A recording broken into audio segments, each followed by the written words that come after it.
Hi Sundaries, എൻ്റെ പേര് അശ്വതി. എല്ലാവർക്കും അസ്വി മലയാളത്തിലേക്ക് സ്വാഗതം.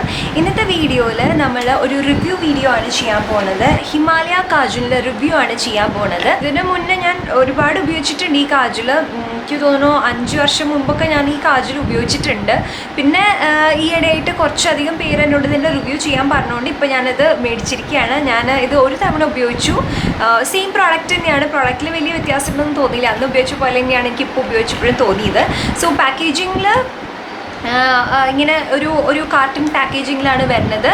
പിന്നെ ഇതിൻ്റെ പ്രൈസ് എന്ന് പറയുന്നത് 135 റുപ്പീസാണ്. അതിൻ്റെ ഒപ്പം നമുക്ക് 70 രൂപയുടെ ഈ വേഗയുടെ കോമ്പ് ഫ്രീ ആയിട്ട് കിട്ടുകയാണ്. അപ്പോൾ ടെക്നിക്കലി നമുക്ക് നോക്കുമ്പോൾ ഈ കാജലിൻ്റെ പ്രൈസ് എന്ന് പറയുന്നത് 65 റുപ്പീസേ ഉള്ളൂ. കാരണം നമുക്ക് 70 രൂപയുടെ ഈ കോമ്പ് ഫ്രീ ഉണ്ട്. ഇതിപ്പോൾ നമുക്ക് 2.7 ഗ്രാം ഓഫ് പ്രോഡക്റ്റാണ് കിട്ടുന്നത്. പിന്നെ ഇതിൻ്റെ ചെറിയൊരു പാക്കേജിങ്ങിൽ വരുന്നുണ്ട്. അത് 1 ഗ്രാം ഓഫ് പ്രോഡക്റ്റാണ്. അതിന് വെറും 45 രൂപയുള്ളൂ. സോ ഇതാണ് ഇതിൻ്റെ പ്രൈസിങ് ഫാക്ടർ. പ്രൈസിങ് വൈസ് വളരെ കുറവ് റേറ്റേ ഉള്ളൂ. പിന്നെ ഇതിൻ്റെ പ്രത്യേകത എന്ന് പറയുന്നത് എനിക്ക് തോന്നിയിട്ടുള്ളത് മറ്റ് കാജൽസിൽ നിന്ന് കുറച്ച് ഡിഫറെൻ്റ് ആവുന്നത് എങ്ങനെയാണെന്ന് വെച്ച് കഴിഞ്ഞാൽ ഇതിൻ്റെ ഇൻഗ്രീഡിയൻസ് ആണ്. ഇതിൽ പാരബൻസ് ഇല്ല, പിന്നെ അങ്ങനത്തെ ഒരു തരം കെമിക്കൽസ് ഇല്ല. ഇതിൽ almond oil, castor oil, camphor, damask rose, triphala, ഇത്രയും കാര്യങ്ങളാണ് ഇതിലുള്ളത്. എല്ലാം നാച്ചുറൽ ഇൻഗ്രീഡിയൻസ് ആണ്. അത് മാത്രമല്ല ഇത് ഡെർമറ്റോളജിക്കലി ടെസ്റ്റഡ് ആണ്, ഹൈപ്പോ അലർജറ്റിക് ആണ്. അതുകൊണ്ട് തന്നെ ഇത് സെൻസിറ്റീവായിട്ട്, വളരെ സെൻസിറ്റീവായിട്ട് കണ്ണുള്ളവർക്ക് യൂസ് ചെയ്യാൻ പറ്റിയതാണ്. ഹിമാലയ ക്രൂവൽറ്റി ഫ്രീ ബ്രാൻഡാണ്. അതായത് ഇതിൽ അനിമൽസിലൊന്നും ടെസ്റ്റ് ചെയ്യുന്നില്ല. അത് എഗെയിൻ വളരെ നല്ല കാര്യമാണ്. പാക്കേജിങ് വൈസ് നോക്കുകയാണെങ്കിൽ ഇങ്ങനത്തെ ഒരു ലിപ്സ്റ്റിക് കൈൻഡ് ഓഫ് പാക്കേജിങ്ങിലാണ് ഇത് വരുന്നത്. തുറന്നു കഴിഞ്ഞ് കഴിഞ്ഞാൽ ഇങ്ങനത്തെ ഒരു കോൺ ഷേപ്പിലുണ്ട് കാജൽ. അപ്പോൾ ഇതിൻ്റെ ഒരു ഡിഫക്റ്റ് എന്താണെന്ന് പറഞ്ഞു കഴിഞ്ഞാൽ നമ്മളൊരു 10 തവണയെങ്കിലും ഇത് യൂസ് ചെയ്ത് കഴിഞ്ഞ് കഴിഞ്ഞാൽ ഇതിൻ്റെ ഈ പോയിൻറ്റഡ് ആയിട്ടുള്ള എഡ്ജ് പോകും. അങ്ങനെ എന്നിട്ട് ഇതൊരു റൗണ്ട് ഷേപ്പ് ആവും. അങ്ങനെ ആകുമ്പോൾ നമുക്ക് വേണ്ട സ്ഥലത്ത് വേണ്ട പോലെ അപ്ലൈ ചെയ്യാൻ പ്രയാസമാണ്. അപ്പോൾ അങ്ങനെ ഒരു ഡിഫക്റ്റ് ഉണ്ട് ഇങ്ങനത്തെ പാക്കേജിങ്ങിന്. റിട്രാക്റ്റബിൾ പെൻസിലാകുമ്പോൾ അങ്ങനത്തെ പ്രശ്നമില്ല. എപ്പോഴും അത് പോയിൻറ്റഡ് ആയിട്ട് തന്നെ ഇരിക്കാം. സോ അങ്ങനെയുണ്ട്. പിന്നെ വളരെ നോർമൽ പ്ലാസ്റ്റിക് പാക്കേജിംഗ് ആണ്. കയ്യിലൊന്ന് വരച്ച് കാണിച്ചാൽ ഇത് എത്ര കണ്ടും ഡാർക്കാണെന്ന് അറിയാനായിട്ട്. സോ ഇത് അത്യാവശ്യം ബ്ലാക്ക് ആണ്. സോ ഇതിപ്പോൾ ഞാൻ വരച്ചിട്ട് ഏകദേശം 2 മിനിറ്റായി. ഇത് ഞാനതൊന്ന് മാച്ച് കാണിച്ചു തരാം. അപ്പോൾ നിങ്ങൾക്ക് കാണാം ഇത് സ്മഡ്ജ് പ്രൂഫ് അല്ല, പിന്നെ ഇത് വാട്ടർ പ്രൂഫും അല്ല. അങ്ങനെയുണ്ട്.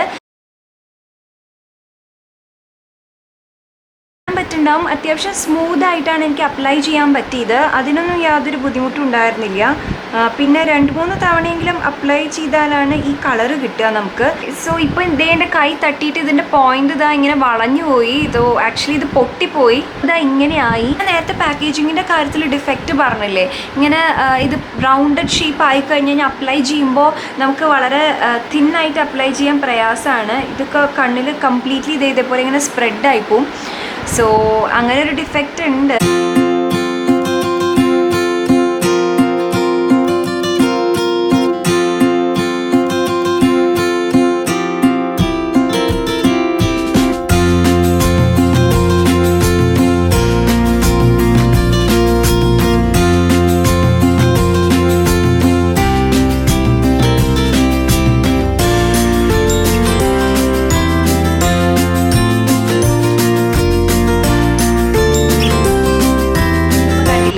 അപ്ലൈ ചെയ്യാൻ വളരെ എളുപ്പമാണ്, നല്ല സ്മൂത്താണ്, വേഗം ഗ്ലൈഡ് ചെയ്യും. സോ അതിന് യാതൊരു ബുദ്ധിമുട്ടും ഇല്ല. അധികം നേരം ലാസ്റ്റ് ചെയ്യില്ല. മാക്സിമം 2-3 മണിക്കൂർ, അതിലപ്പുറം ഇതെന്തായാലും ലാസ്റ്റ് ചെയ്യില്ല.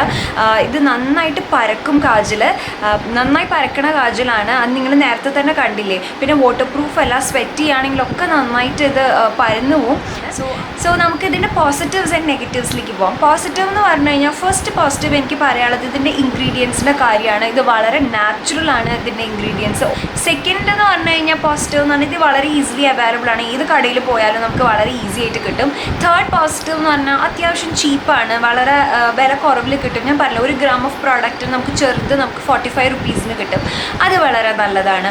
പിന്നെ 4ാമത്തെ പോസിറ്റീവ് എന്ന് പറഞ്ഞാൽ നിങ്ങളൊരു സ്മഡ്ജി ലുക്കാണ് ഉദ്ദേശിക്കുന്നത് വെച്ചാൽ, അതായത് കുറച്ച് പരന്ന കാജലാണ് ഉദ്ദേശിക്കുന്നത് വെച്ചാൽ ഇത് വളരെ നല്ലതാണ്. സോ പിന്നെ നെഗറ്റീവ് എന്ന് പറഞ്ഞു കഴിഞ്ഞാൽ ഇതിൻ്റെ പാക്കേജിങ് അത്യാവശ്യം നെഗറ്റീവ് ആണ്. കാരണം എന്താണെന്ന് വെച്ച് കഴിഞ്ഞാൽ ഞാൻ നേരത്തെ കാണിച്ചില്ലേ, ഈ കോൺ പോലെയുള്ള ഷേപ്പാണ്. അത് 2-3 തവണ, മാക്സിമം 10 തവണ അത്ര ഉപയോഗിച്ച് കഴിയുമ്പോഴേക്കും ഇതൊരു പരന്ന ഷേപ്പാണ്. അത് നമുക്ക് വേണ്ട സ്ഥലത്ത് മാത്രമായിട്ട് ഉപയോഗിക്കാനൊക്കെ വളരെ ബുദ്ധിമുട്ടാണ്.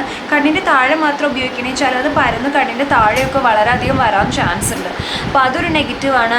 അതേപോലെ തന്നെ ഉള്ളതാണ്. ഇത് പെട്ടെന്ന് പൊട്ടിപ്പോവും. ഞാൻ ഇപ്പോൾ ഇത് ഉപയോഗിക്കുന്നതിൻ്റെ ഇടയിൽ തന്നെ കണ്ടില്ല, ഒന്ന് തട്ടിയപ്പോഴേക്കും അത് പൊട്ടിപ്പോയി. പിന്നെ സെക്കൻഡ് നെഗറ്റീവ് എന്ന് പറഞ്ഞു കഴിഞ്ഞാൽ ഇത് പെട്ടെന്ന് പരക്കും. അതുകൊണ്ട് ഇത് ലോങ് ലാസ്റ്റിംഗ് അല്ല, വാട്ടർ പ്രൂഫ് അല്ല. അങ്ങനെ ഒരു നെഗറ്റീവ് പോയിന്റ് ഉണ്ട്. നിങ്ങൾക്ക് വളരെ സ്മഡ്ജ് പ്രൂഫാണ്, വാട്ടർ പ്രൂഫ് കാജലാണ് ഉദ്ദേശിക്കുന്നത് വെച്ചാൽ ഈ കാജൽ മേടിക്കാണ്ടിരിക്കുകയാണ് നല്ലത്. അതേസമയം നിങ്ങൾ വളരെ നാച്ചുറൽ ആയിട്ടുള്ള കാജലാണ് ഉദ്ദേശിക്കുന്നത്, കണ്ണിനെ ഹാം ചെയ്യാത്ത കാജൽ. സെൻസിറ്റീവ് കണ്ണുകളുള്ള ആൾക്കാരാണ്, അതേപോലെ സ്കൂളിൽ പോകുന്ന കുട്ടികളൊക്കെ ആണെങ്കിൽ അങ്ങനത്തെ ഉള്ളവർക്കൊക്കെ പറ്റിയ കാജലാണിത്. So it's up to you, നിൽക്കത് വേണോ വേണ്ടയോ എന്ന് തീരുമാനത്തിൽ. ഞാനിതിനി മേടിക്കില്ല. കാരണം എന്താ വെച്ച് കഴിഞ്ഞാൽ ഞാൻ വല്ലപ്പോഴും മാത്രം കാജൽ എഴുതുന്ന ആളാണ്. എനിക്ക് കല്യാണങ്ങൾക്ക് പോകുമ്പോഴും അങ്ങനെയൊക്കെ ഞാൻ കാജൽ എഴുതുള്ളൂ. അങ്ങനത്തെ ആവശ്യങ്ങളിൽ എനിക്ക് കാജൽ ഒരുപാട് നേരം നിൽക്കണ കാജലാണ് എനിക്കിഷ്ടം. അതുകൊണ്ട് തന്നെ എനിക്ക് സ്മഡ്ജ് പ്രൂഫും വാട്ടർ പ്രൂഫും ആയിട്ടുള്ള കാജൽ വേണം. പക്ഷേ ഡെയിലി യൂസ് ചെയ്യുന്ന ആൾക്കാരാണെങ്കിൽ ഇത് വളരെ നല്ലതാണ്, കണ്ണിന് ഹാം ചെയ്യില്ല. ഞാൻ പക്ഷേ ഡെയിലി ഒന്നും കാജൽ യൂസ് ചെയ്യില്ല. ഈവൻ ഡെയിലി പുറത്തേക്ക് പോകുമ്പോൾ പോലും ഞാൻ കാജൽ യൂസ് ചെയ്യില്ല. ഞാൻ ഫംഗ്ഷൻസിന് മാത്രം കാജൽ യൂസ് ചെയ്യുന്ന ആളാണ്. ഞാനിത് പിന്നെ ഇപ്പോൾ മേടിക്കും തോന്നണില്ല. ഈ കോമ്പിനെ കുറിച്ച് പറയുകയാണെങ്കിൽ ഇത് അത്യാവശ്യം നല്ല വൈറ്റ് ടൂത്ത് കോമ്പാണ്. അതുകൊണ്ട് തന്നെ മുടിയിലെ ജടയൊക്കെ കളയാനായിട്ട്, ഇങ്ങനെ ചീകാനായിട്ട് വളരെ നല്ലതാണ്. കുഴപ്പമില്ല, ഫ്രീ കിട്ടിയതല്ലേ, അപ്പോൾ എനിക്കിഷ്ടമായിട്ടാ കേട്ടോ. അപ്പോൾ അത്രയേ ഉള്ളൂ ഇന്നത്തെ റിവ്യൂ. നിങ്ങൾക്ക് എല്ലാവർക്കും ഈ റിവ്യൂ ഇഷ്ടപ്പെട്ടു എന്ന് ഞാൻ വിചാരിക്കുന്നു. അങ്ങനെയാണെങ്കിൽ എന്താ ചെയ്യേണ്ടതെന്ന് അറിയില്ല, please thumbs up button click ചെയ്യുക. ഇനി ഇങ്ങനത്തെ വീഡിയോസ് കാണാനായിട്ട് സബ്സ്ക്രൈബ് ചെയ്യുക. സോ അടുത്ത വീഡിയോയിൽ കാണാം. അതുവരെ bye, take care, love you all, by.